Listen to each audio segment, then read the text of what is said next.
Oh, we're going to do some cleaning today. We want that heart to be purified, to feel good about you being you in that mirror. There was a quote that was on a new television series called Daisy Jones and the Six. And the quote is something that I've heard a million times in my life. But when I heard it watching it last night, it hit me harder than any other time in my life. The quote was, "Some people don't know how lucky they are." My mother used to use this phrase many, many, many times. And maybe hearing it again last night was a personal reminder from my mom to stay strong, to remain in life without being physically away. Have that physical voice. Have that hand to hold. I do believe in the Yoda effect. I didn't understand it at the end of Star Wars when George Lucas featured Yoda, Obi-Wan, and Darth Vader standing there tightly wrapped in a glow. Didn't understand it when I was a kid. Feeling the Force today means tapping into the spirit of life after life. The strength of those who were once walking with it. It doesn't come with lightsabers and amazing talents to raise a spacecraft. But in their own spirited way, the guides and keepers help clear the way through another day. Some people just don't know how lucky they are. Hey, it's Arrow. This is The Daily Mess, a chronological walk through an everyday world. I am a daily writer. I do not know how lucky I am to be able to find enough space to write throughout the day, especially in the morning. 3 pages in the morning. Don't have a limit in the afternoon when I defrag, but I do not know how lucky I am until we talk about it. And we realize it isn't even about that page. It's about where these words grow beyond those speakers.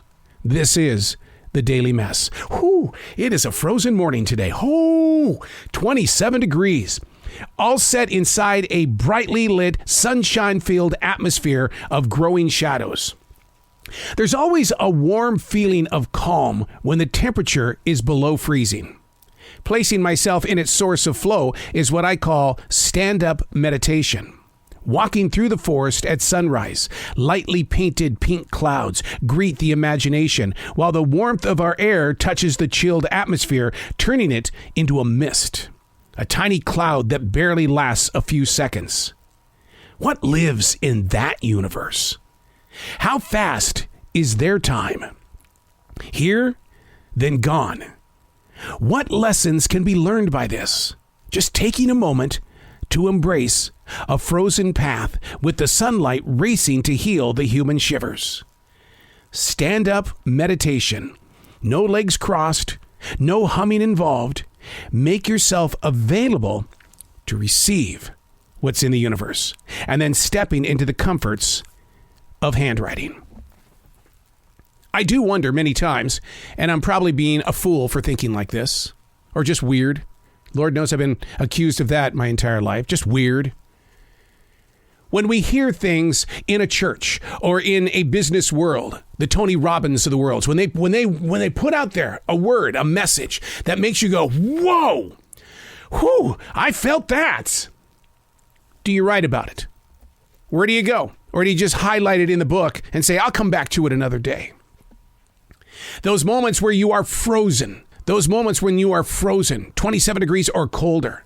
I've been in 52 below zero weather. I know cold, and I know how your nose sticks together if you don't have it properly covered. But there are so many people around us dropping these amazing quotes, and we take them in. It's like, oh, I needed that. But unless you physically write the experience of receiving it and how it's going to grow beyond you, you'll easily forget about it. Tell me what you've heard this week so far. Did you write about it?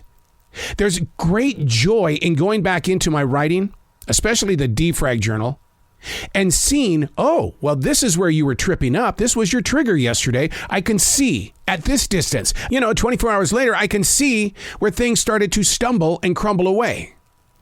It's there. The experience, just taking the time. Some people just don't know how lucky they are. And I do feel lucky that I have this desire to write. So why do I talk about it all the time? Why wouldn't I want to share the experience with you? To get you just to put a thought down. Put it on a Post-it note.